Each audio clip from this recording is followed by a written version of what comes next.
నమస్కారం వార్తలకు స్వాగతం ముందుగా ముఖ్యాంశాలు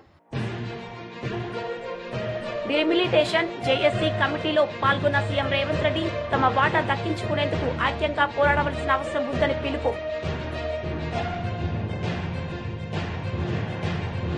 రిగ్వాడ్ చైర్మన్ పిల్లి మాణిక్యరావు మీడియా సమావేశం వైసీపీ నేతలపై fire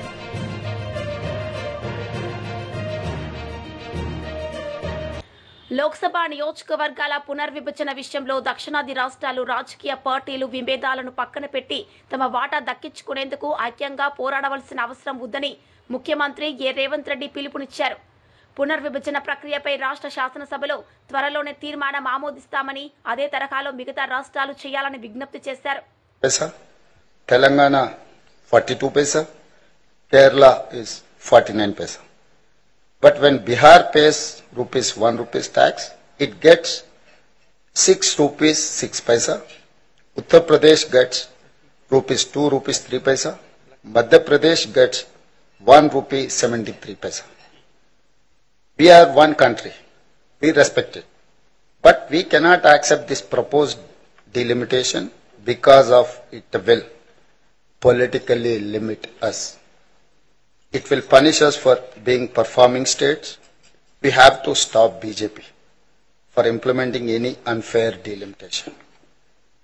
My first point, don't increase Lok Sabha seats. Do delimitation within states. In 1976, Prime Minister Srimati Indira Gandhi did delimitation without increasing any seats because it will create imbalance of political power between states. In 2001, NDA government led by Mr. Atal Bihari Vajpayee also did delimitation in states without any increasing seats. PM Narendra Modi must also do the same. Don't increase Lok Sabha seat numbers. My second point is that South will not accept population-based delimitation. If BJP does delimitation on population, South India will lose political voice. North will make us secondary citizens. Everyone here agrees we will not accept delimitation based on the population because then states like UP, Bihar, Madhya Pradesh, Rajasthan will dominate rest of the country. We cannot accept it at any cost. Public, political parties and leaders of the South India and Punjab must unite and oppose this move by the BJP. My third point is that pro rata formula is also not acceptable. Pro rata formula will also hurt us. Problem of pro rata, it changes power gap. Any government is decided by the majority of one seat or one vote. We have a history of central government falling because of just one vote. So pro rata formula will also hurt us politically. What options are acceptable? My analysis is simple. Narendra Modi can follow Vajpayee's method. Don't increase Lok Sabha for another 25 years. Do delimitation taking state as a unit. Conduct delimitation within the states. Change boundaries of Lok Sabha seats inside state based on the latest census. Increase SC, ST seats in states. Provide 33% women reservation in every state. I was MP of Malkajgiri in Telangana, world's largest parliamentary constituency. Total voters was 32 lakhs. Population is over 45 lakh. So I understand problem of large constituencies, but Parliament is for making policies for country, not for solving smaller citizen problems. Most common public problems are solved at state level, at assembly level, at local body level. Here is my final demand and personal solution. It is time for Centre to end delimitation policy against the South and Punjab. It is time for Centre to repay and reward us for our great role and contribution in nation building for the last 50 years. South now demands an exemption to delimitation formula based on the population. Just like union territories and smaller states in Northeast, where population MP proportion is not same as national average. Giving South a strong share in Parliament as a reward for good performance will give incentive to other states to focus on economic growth and good governance. If BJP wants to do delimitation at any cost, here is my condition. Today, South has 130 seats out of 543 seats. It means a political proportion of around 24%. Political demand of South is to increase this to 33%. I am reiterating my suggestion. Today, South has 130 seats out of 543 seats. It means a political proportion of around 24%. Political demand of South is.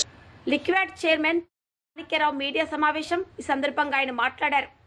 Chandrababu Naidu గారు గతంలో అనేకమైనటువంటి నిర్ణయాలు తీసుకున్నారు. చర్మకారులు అనేటువంటి వాళ్ళు సమాజంలో అట్టడుగు స్థాయిలో ఉన్నటువంటి వాళ్ళు. ఎవరైతే చర్మాలు సంబంధించినటువంటి దానికి సంబంధించినటువంటి పనులు చేస్తూ ఉన్నారో, చర్మాలు సేకరించే దగ్గరే వరకే ఆగిపోతూ ఉన్నారు. అక్కడి నుంచి వాటిని శుద్ధి చేయటం కానివ్వండి, వాటిని విలువైనటువంటి వస్తువులుగా మార్చడంలో కానివ్వండి, ఉత్పాదక రంగంలోకి తీసుకెళ్లటం కానివ్వండి, ఇవన్నీ కూడా ప్రైవేటు వ్యక్తుల చేతుల్లో ఉన్నాయి. దీనిని చర్మకారులకే అందేటట్టుగా చేసి వాళ్ళ జీవితాల్లో వెలుగు నింపాలని గతంలో చంద్రబాబు నాయుడు గారు దీని మీద ఆలోచన చేసి రాష్ట్ర వ్యాప్తంగా భూములు కేటాయింపు చేసి మీడియం మెగా పార్కులు, మినీ మీడియం మెగా పార్కులు లాంటివి ఏర్పాటు చేసి చర్మకారులు ఆ ప్రాంతంలో ఉన్నటువంటి వాళ్ళు వాటి ఉత్పత్తుల్ని, చెప్పులు కానివ్వండి, షూస్ కానివ్వండి, బెల్టులు కానివ్వండి, లెదర్కి సంబంధించినటువంటి ఉత్పత్తులు తయారు చేసుకొని వాళ్ళు జీవనాన్ని మెరుగుపరుచుకోవటం కోసం ప్రయత్నాలు చేయాలని చెప్పేసి ఆనాడు ఆలోచించడం జరిగింది. దానిలో భాగంగా శ్రీకాకుళం, విజయనగరం, అట్లాగే విజయవాడ, గుంటూరు, ప్రకాశం, తిరుపతి, అనంతపురం అనేక జిల్లాల్లో ఈ పార్కుల కోసం గతంలో చంద్రబాబు నాయుడు గారు 20 ఎకరాలు, 30 ఎకరాలు అట్లా అనేక చోట్ల అక్కడ ఉన్నటువంటి అవకాశాన్ని బట్టి భూములు కేటాయించడం జరిగింది. జగన్మోహన్ రెడ్డి అధికారంలోకి వచ్చిన తర్వాత ఈ వర్గాలకి సంబంధించినటువంటి ఏదైతే చంద్రబాబు నాయుడు గారు భూములు కేటాయించాడో ఆ భూముల్ని అభివృద్ధి చేయకపోగా వీటిని మొత్తాన్ని కూడా దోచుకునేటువంటి ప్రయత్నం చేశాడు. ఉదాహరణ కనుక చూస్తే అడిగొప్పల్లో దాదాపు 34 ఎకరాల 65 సెంట్లని చంద్రబాబు నాయుడు గారు ఆ రోజు 10 ఏళ్ల క్రితం కేటాయించి ఎప్పటికైనా దీని ద్వారా ఆ ప్రాంతంలో ఒక మ్యానుఫ్యాక్చరింగ్ యూనిట్ లాంటిది తీసుకొచ్చి మాచర్ల తదితర ప్రాంతం అంతా చర్మకారులకు ఉపయోగపడే విధంగా ఉండాలని భావిస్తే జగన్మోహన్ రెడ్డి అధికారంలోకి వచ్చిన తర్వాత వైసీపీకి సంబంధించినటువంటి వాళ్ళకి భూములు కేటాయింపు పేరు మీద వాళ్ళకి చెందే విధంగా దాదాపు 15 ఎకరాలు వెంచరేసినట్టుగా, ఒక 4 ఎకరాలు వాళ్ళకి సంబంధించినటువంటి రౌడీలకి ఇచ్చే విధంగా చేసినటువంటి పరిస్థితి అక్కడ కనపడతా ఉంది. నిన్నగాక మొన్న నేను అడిగొప్పలు వెళ్ళాను. అక్కడ చూస్తే రోడ్డు పక్కనే అది విలువైనటువంటి స్థలం, దాదాపు కోట్ల రూపాయలు విలువ చేసేటువంటి భూములు. ఆ భూముల్లో జగన్మోహన్ రెడ్డి ఎవరికైతే బినామీ పేర్ల మీద ఇళ్ల స్థలాలకని కేటాయించారో ఒక్కరి కూడా అక్కడికి రానటువంటి పరిస్థితి ఉంది. అది మొత్తం కూడా అన్యాక్రాంతం చేయడానికి ప్రయత్నాలు జరిగినట్టుగా ఉంది. మేము వెళ్ళిన తర్వాత అక్కడ రెవెన్యూ అధికారులు మొత్తాన్ని కూడా పిలిచి ఎవరైతే నిజమైనటువంటి ఇళ్ల పట్టాలకి అర్హులుగా ఉన్నారో వాళ్ళని గుర్తించి వాళ్ళకి అవసరమైతే పక్కన ల్యాండ్స్ అయినా ఇళ్ల స్థలాలైనా కేటాయిద్దాం, కానీ ఇది ఎవరికైతే చర్మ పరిశ్రమ అభివృద్ధి కోసం ఇచ్చారో దానిని మాత్రం అన్యాక్రాంతం కానివద్దని చెప్పేసి చెప్పడం జరిగింది. విజయవాడ నడిబొడ్డులో ఉన్నటువంటి విలువైనటువంటి 100 కోట్లు విలువ చేసేటువంటి 1 ఎకరం భూమిని అక్కడ కూడా గతంలో జగన్మోహన్ రెడ్డి తాబేదారులకి వచ్చే విధంగా అప్పుడున్నటువంటి చైర్మన్ తోటి చేస్తే అతను ఇప్పుడు కోర్టు కేసి దాన్ని ఇబ్బంది పెట్టేటువంటి పరిస్థితి తీసుకొస్తా ఉన్నాడు.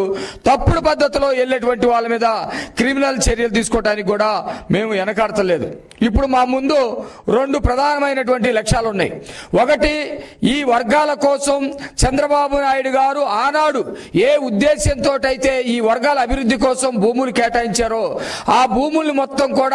YCP leader Satish Kumar Reddy media సమావేశం. ఈ సందర్భంగా ఆయన మాట్లాడారు. ఈ యొక్క హేళన ఇది ఒక్కటే కాదు, గడిచిన కొన్ని రోజులుగా నువ్వు చేస్తున్నటువంటి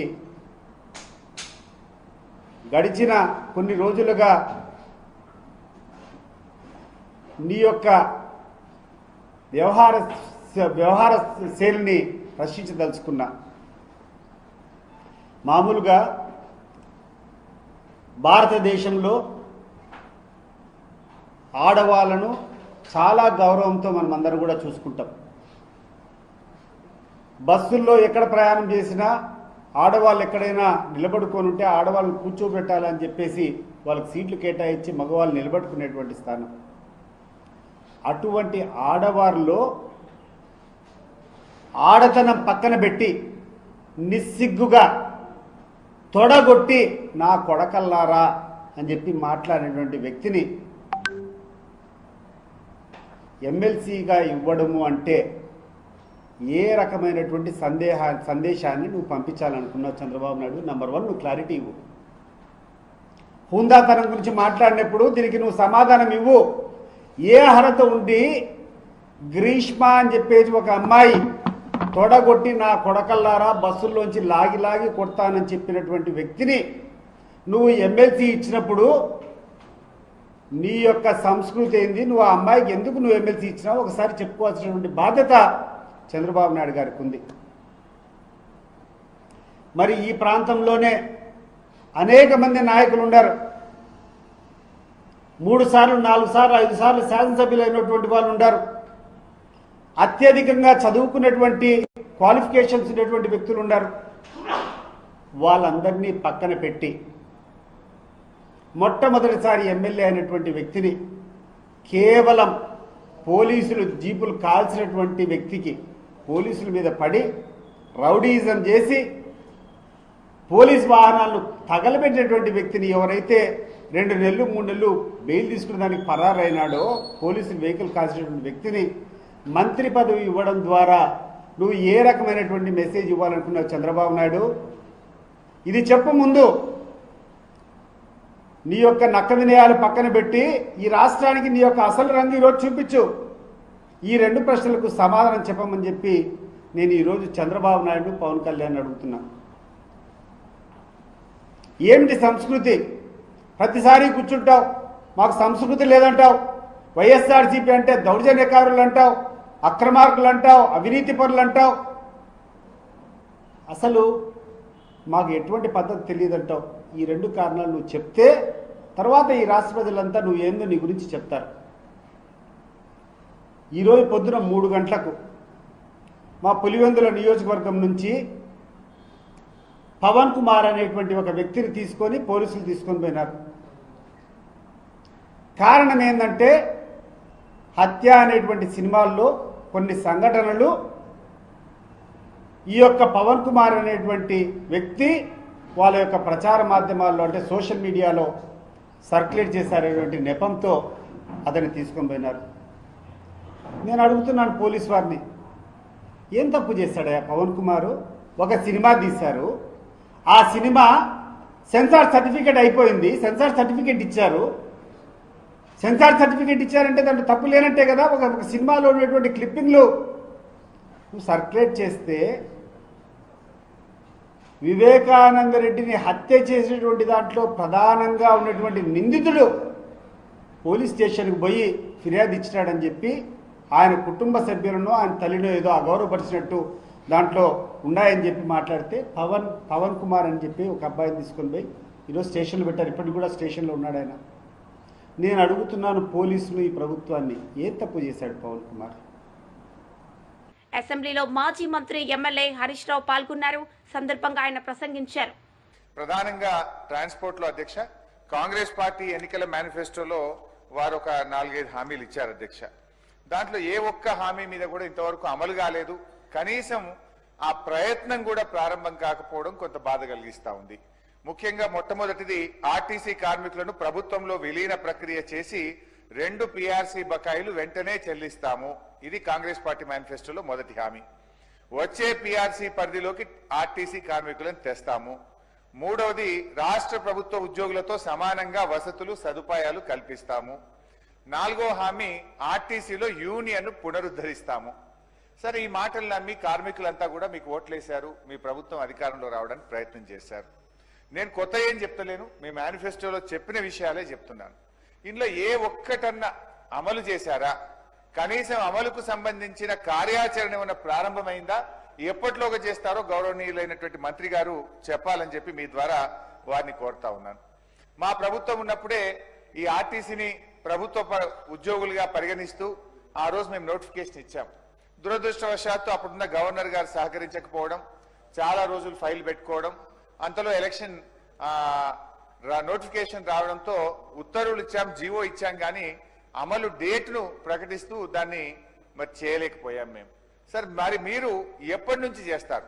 ఒక ఖచ్చితమైన డేట్ను, ఎందుకంటే ఆ రోజు నిర్ణయం అయిపోయింది, అసెంబ్లీలో బిల్లు కూడా పాస్ అయింది, గవర్నర్ ఆమోదం కూడా తెలిపింది. సో అపాయింటెడ్ డేట్ ఎప్పుడు ఇస్తారు? ఎప్పటి నుంచి వాళ్ళు ప్రభుత్వ ఉద్యోగులుగా గుర్తిస్తారు? ఎందుకంటే మీ మేనిఫెస్టోలో కూడా వారికి మాట ఇచ్చారు కనుక దాన్ని ఖచ్చితంగా చెప్పాలని చెప్పి నేను గౌరవనీయులైన మంత్రి గారిని కోరుతా ఉన్నాను అధ్యక్ష. ఇకపోతే అధ్యక్ష, పీఆర్సీ పరిధిలోకి కార్మికులను తెస్తామన్నారు, దానిపైన ఏమైనా నిర్ణయం తీసుకున్నారా? ఎప్పటిలోకి చేస్తారో చెప్పండి. తర్వాత ఆర్టీసీలో చనిపోయినటువంటి కార్మికులకు వాళ్ళ పిల్లలకు ఉద్యోగాలు ఇచ్చేటువంటి అవకాశం గతంలో లేదు. మా ప్రభుత్వం వచ్చిన తర్వాత వాళ్ళ పిల్లలకు ఉద్యోగాలు ఇస్తూ కారుణ్య నియామకాలు చేపట్టాం. అయితే కాంగ్రెస్ ప్రభుత్వం వచ్చిన తర్వాత ఆ కారుణ్య నియామకాలను ఏం చేసిందంటే 3 ఏళ్ల పాటు వాళ్ళు ట్రైనీగా పనిచేయాలని చెప్పి నిర్ణయం తీసుకున్నారు.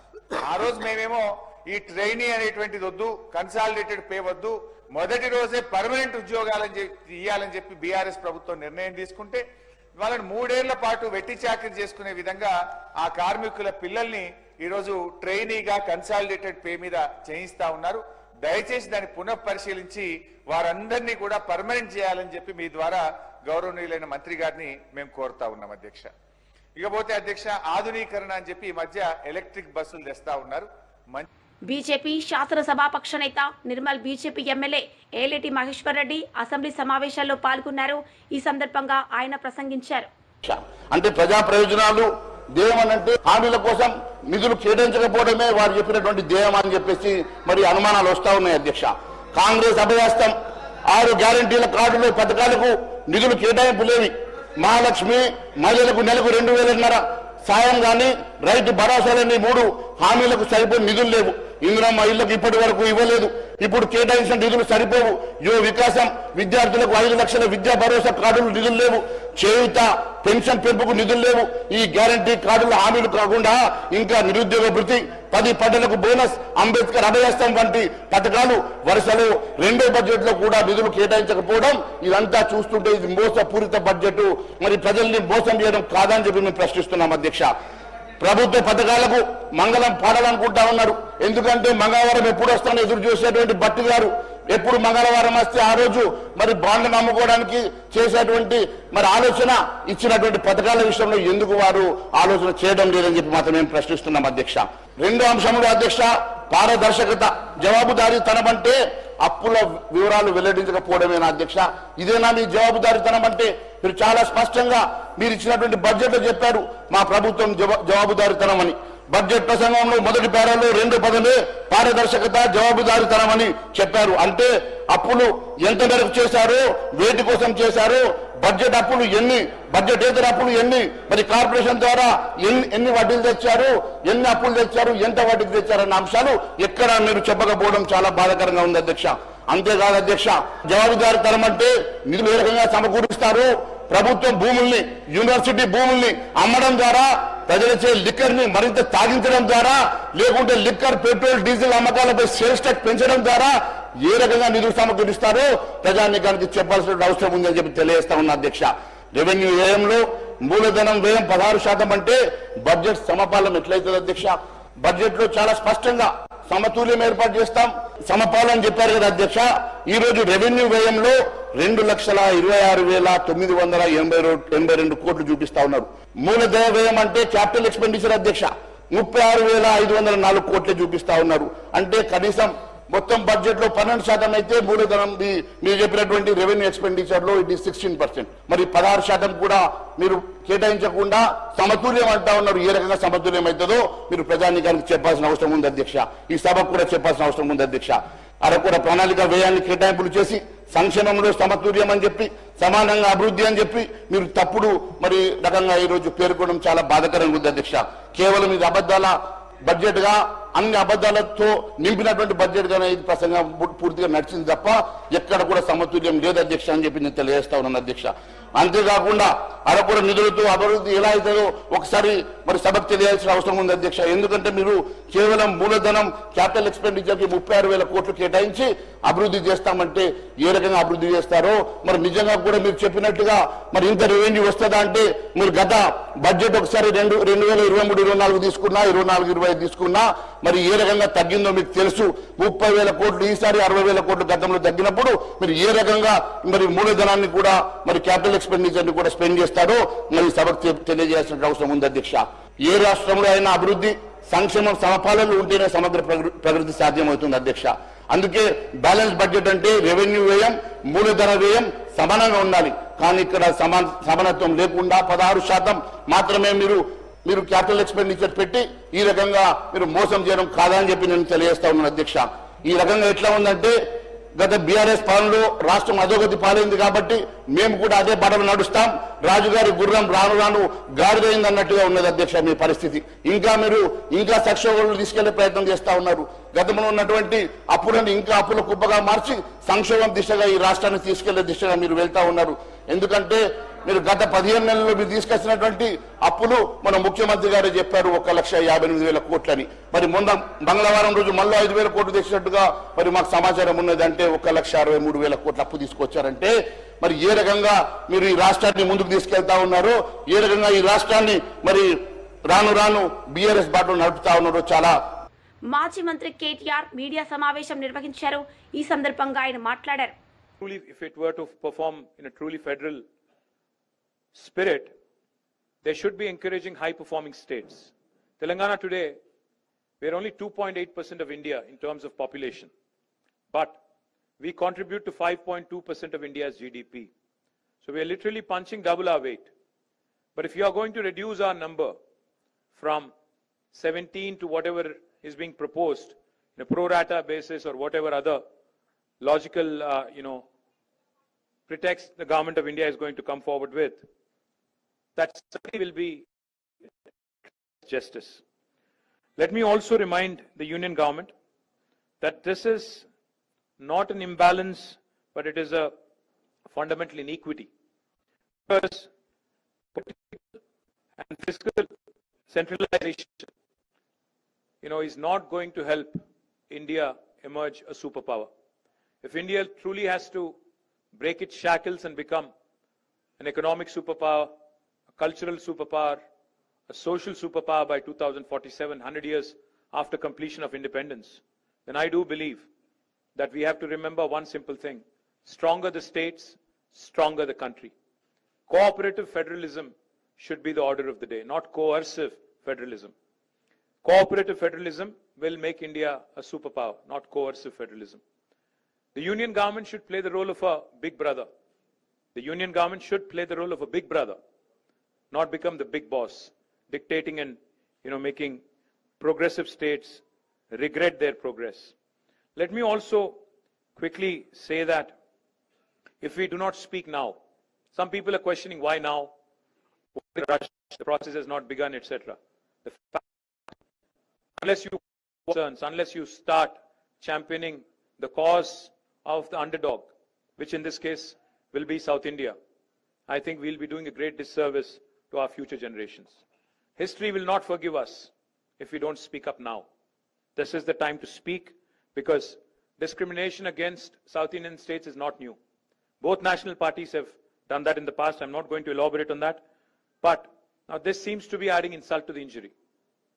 This proposed delimitation based on population seems to be adding insult to the injury. Let me just quickly quote a renowned jurist, who said, "A true federation does not allow any region to dominate another, nor does it permit the dilution of democratic representation based on transient factors."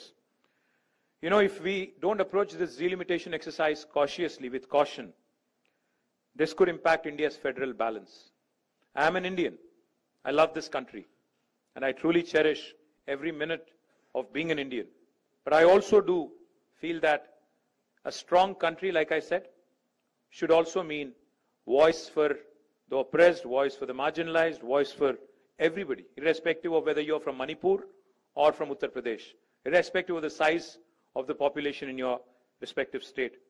India is not a collection of administrative units, but India is a pluralistic, ethno-linguistic union of states as enshrined in the Constitution. We are not against money being given to states. We are not against money being given to laggards. We are against hegemony. We are not against money being given to laggards. Let me remind you, I do understand that fiscal contribution alone cannot, determine how we should be moving forward. India's democracy should be built, we believe, as Bharat Rashtra Samiti, on progress. మాజీ మంత్రి Ambati Rambabu media సమావేశం నిర్వహించారు. సందర్భంగా ఆయన మాట్లాడారు. రాకోకుండా ప్రధాన ప్రతిపక్ష హోదా ఇవ్వకపోతే రాకోకుండా పోతారనేటువంటి ఉద్దేశంతో వ్యవహరించినటువంటి సందర్భాలు ఉన్నాయి. ఈ సందర్భం వలన టోటల్గా శాసనసభ సమావేశాలంటేనే ఆంధ్ర రాష్ట్రంలో లేదా దేశంలో అసలు చర్చ ఏం జరుగుతుంది, అడిగిన ప్రశ్నలకు ఏం సమాధానం చెప్తారు, ఏ వాస్తవాలు బయటకు వస్తాయి అనేటువంటి ఉద్దేశంతో ఉత్కంఠతో రాష్ట్రంలో ఉన్నటువంటి ప్రజానీకం టీవీలో లైవ్లు చూస్తారు. అసలు ఒక లైవ్ని చూసినటువంటి సందర్భమే ఈ శాసనసభకు లేకపోవటం చాలా దురదృష్టకరం. దానికి ప్రధానమైనటువంటి కారణం ప్రతిపక్షం లేకపోవటం, ప్రతిపక్షాన్ని గుర్తించకపోవటం అని ఈ సందర్భంగా నేను చెప్పదలుచుకున్నాను. ఒకటే ఒంటెందు పోకర్లాగా పోతూ వచ్చారు. వారిని వారు పొగుడుకోవటం, కూటమిలో ఒకరినొకరు పూడుకునేటటువంటి కార్యక్రమాలు చేయటం తప్ప మరొకటేమీ కనిపించలేదు. ఇక ఇది ఇలా ఉంటే ఒకసారి కాస్త ఆ కౌన్సిల్ వైపు చూస్తే నాకు తెలిసి కౌన్సిల్ని పెద్దగా ఎవరు కూడా పట్టించుకోరు. శాసనసభ జరుగుతున్నప్పుడు శాసనసభనే లైవ్ లో చూస్తారు. వార్తలు ముగించే ముందు ముఖ్యాంశాలు మరోసారి. డిమిలిటేషన్ జేఏసీ కమిటీలో పాల్గొన్న సీఎం రేవంత్ రెడ్డి తమ వాటా దక్కించుకునేందుకు ఐక్యంగా పోరాడవలసిన అవసరం ఉందని పిలుపు. లిక్విడ్ ఫర్ చైర్మన్ పిల్లి మాణిక్యరావు మీడియా సమావేశం, వైసీపీ నేతలపై ఫైర్.